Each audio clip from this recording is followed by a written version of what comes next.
Hello, how is it going?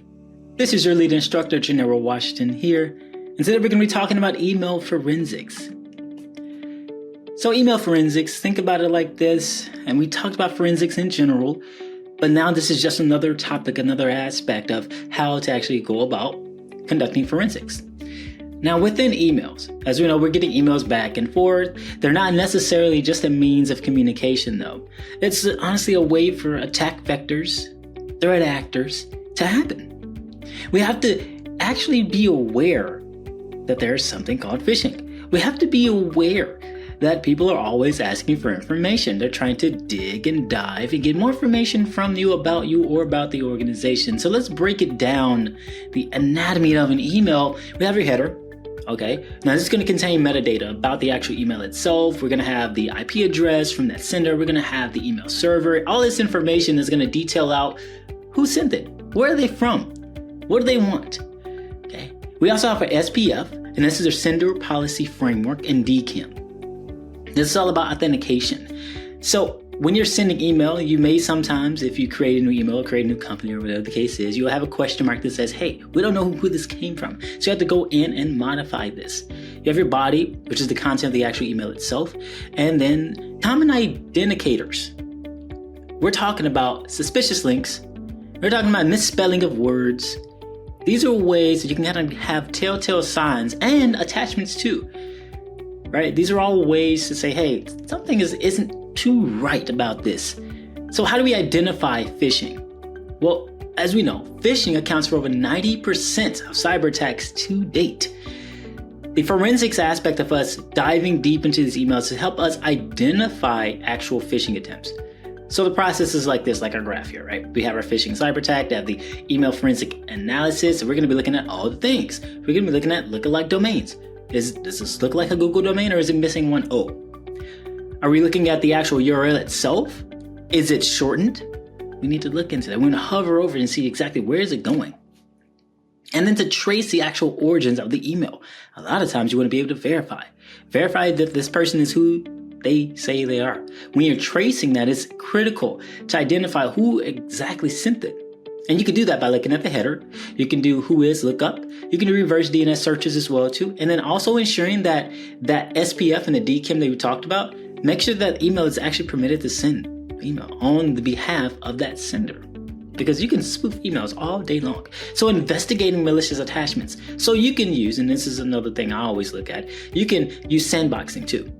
All right, but ideally, static analysis will still cover this as well too, because you're extracting that actual file and then looking at it from the aspect of, okay, let me break it down. What is this file actually trying to reach? What is this file actually trying to do? Is it trying to, change permissions within the registry? So these are all things that we need to look more into. Now, how can you decode these embedded links? Well, you can use URL inspection.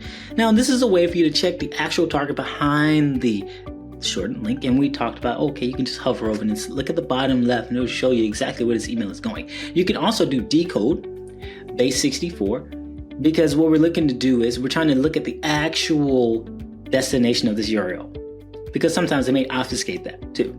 You can also use services like PhishTank as well as OpenFish, because this lets you verify, is this person the right person that sent this? Okay. And then if you're looking to understand at least how this actually happens, how malware is delivered, well, you can look at the classifications of it, because it's going to fall into certain, columns: keyloggers, ransomware, Trojan horses.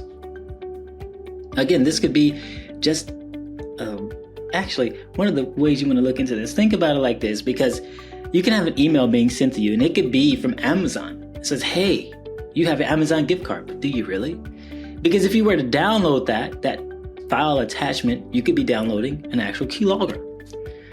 So it's important to verify the authenticity of the email. Make sure you're using the SPF. Make sure you're using the DKIM. Make sure you're using the DMARC, right? Because this verifies that the actual records are true and sound. And it's going to reject anyone that's not the actual sender, okay? Some of the advanced phishing campaigns that we can look into doing when we're looking at investigations, we can do digital fingerprints, where we're looking at, we want to identify, is this a reoccurring IP address? Is it a recurring domain? If so, let's block that, right? Let's put that on the blacklist. We don't need that.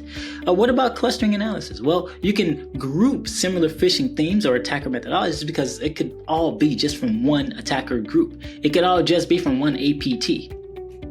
And then you want to report on everything that's happening, right? You want to always report and document what's happening. Take your pictures, take your notes, because as you go through and you do your lessons learned and you want to understand what really happened, you want to log everything inside of your case file. And then think about it like this. With email investigation, you have to protect the privacy. We always talk about the overarching considerations of ethical or legal aspects.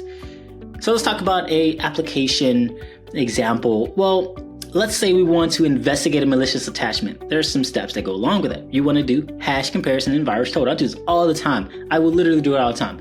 It doesn't matter if it's a URL or a file attachment. I would take that, move it over into virus total and say, hey, check on this.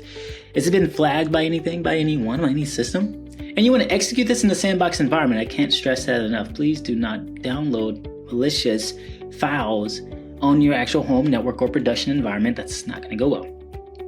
And there's other tools you can use, any run, just making sure that we're doing sandboxing. That is the biggest key here. So we want to detect these attachment payloads. We want to be able to take that, put it in a sandbox environment and see exactly what is it doing. What makes it malicious? We need to know about it. All right, again, it's been great. Gennaro, CEO of Cortex Solutions.